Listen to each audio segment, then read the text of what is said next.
there was a famous horse dentist named Freddy Milne in Paris.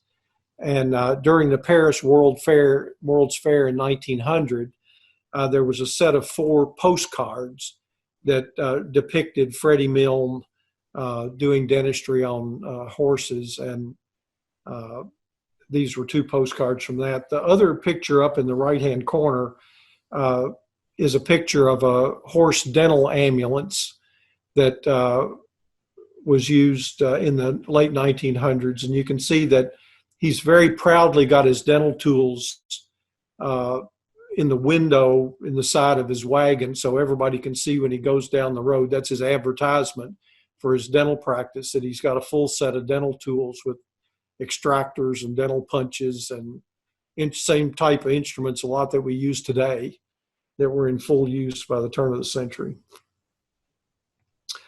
By 1900, there were, in the United States, there were 3 full textbooks on equine dentistry. And they did a pretty good job of describing the gross anatomy of the horse dentition, aging horses by their teeth. They talked about many of the same dental conditions we see today, but they didn't really understand the pathophysiology.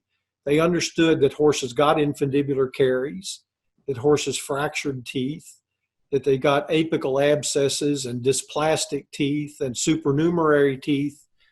They described ear teeth, or dentigerous cysts in horses, different types of dental tumors, but they sort of grouped all those together as just cancer of the mouth.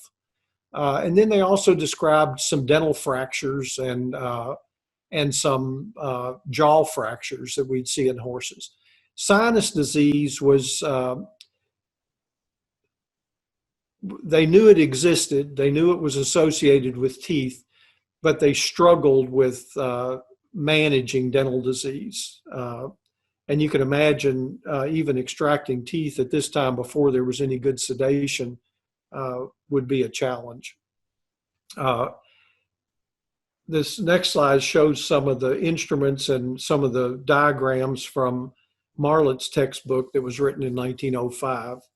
And you can see that they had open pulp horns and apically abscessed teeth, same thing that we see today.